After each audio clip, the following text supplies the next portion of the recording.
Good evening. I'm Robert Aberman. Welcome to Passaic, New Jersey. It's Wednesday, September the 12th, and this is your Mentor's Mission Minute. I don't know about the rest of you, but I'm a little bit nervous about Rosh Hashanah. It's 4 days away, and I haven't done enough to prepare. I've been busy with work, with my kids in back to school, with my wife. I get distracted, and I haven't had the opportunity to do the work necessary to be ready for Rosh Hashanah and Yom Kippur. I know what you're thinking. Why should I worry? We're all familiar with the Gemara and Kedushin, that Hirhurei Tshuva are sufficient, that someone can experience Tshuva, complete Tshuva, in a second, and go from being a Rasha to a Tzaddik. If that's the case, my lack of preparation to date, though, doesn't really matter. I can wait till Sunday afternoon, maybe even Sunday evening, put my Hirhurei Tshuva in, and be instantly forgiven by God for anything I've done wrong, and be guaranteed a spectacular new year. Well, I'll tell you, I'm concerned that it might not actually work that way. The first Shabbos in Chodesh Elul, the time in which we are charged with beginning our Rosh Hashanah preparation, we learn in Shul Parsha Shoftim. In Parsha Shoftim, we learn of the preparations the Jews experience or go through as they're about to go into battle. The soldiers are gathered on the battlefield and addressed by the Kohen Meshuach Milchama, the priest who goes out with them to war. And he delivers to them a speech of inspiration, Divrei Chizuk, in which he tells them not to worry, everything will be fine, God will be with them, and they will be successful in battle. Upon the conclusion of this speech, the Kohen Meshuach Milchama proceeds to exempt several groups of soldiers from battle, including those who merit exemptions are soldiers who are afraid. The Kohen Meshuach Milchama says anybody who is afraid, who's of a weak heart, can turn around and go home. In explaining this exemption, Rashi brings down a disagreement between Rabbi Akiva and Rabbi Yossi Aglili. Rabbi Akiva understood this exemption literally. Anybody who is afraid can go home. Rabbi Yossi Aglili understood the exemption a little differently.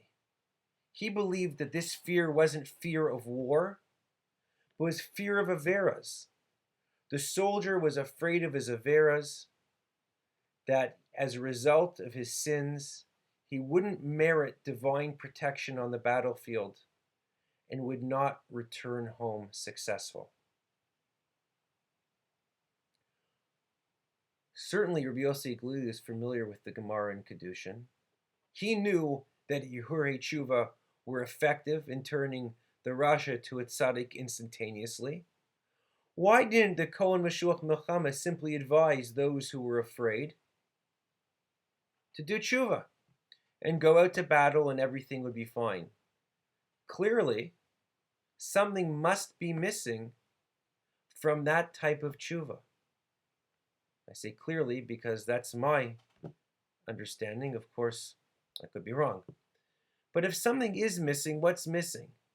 Perhaps what Rabbi Yossi Aglili is telling us is that there are qualitative differences between types of tshuva. And while the tshuva for somebody who has Hirhurei Tshuva is effective and works, and that person in fact does go from being a Rasha to a tzaddik in a split second, that the tshuva of somebody who goes in with a plan, who thinks about everything they've done wrong, and creates a correction plan for the future and how they're going to be better, that is qualitatively superior tshuva. But maybe what Rabbi Yossi Aglili is telling us is it's only this superior form of tshuva which would give a soldier the requisite divine protection on the battlefield to ensure that he is successful. Given that potential interpretation, I think now you'll understand why I'm nervous. I haven't taken great advantage of Chodesh Elul. I haven't done my homework.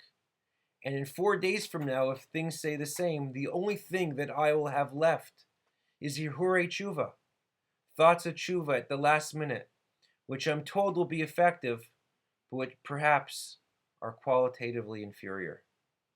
But not to worry. It's only Wednesday. I've got 4 more days till Sunday night, and I and all of us can make the best of it.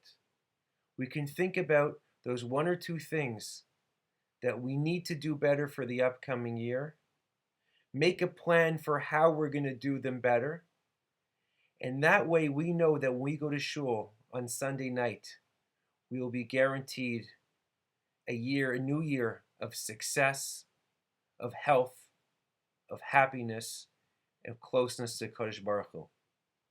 I wish you all Ksiva Chsima Tova. I look forward to seeing you in December on the Mentor's Mission.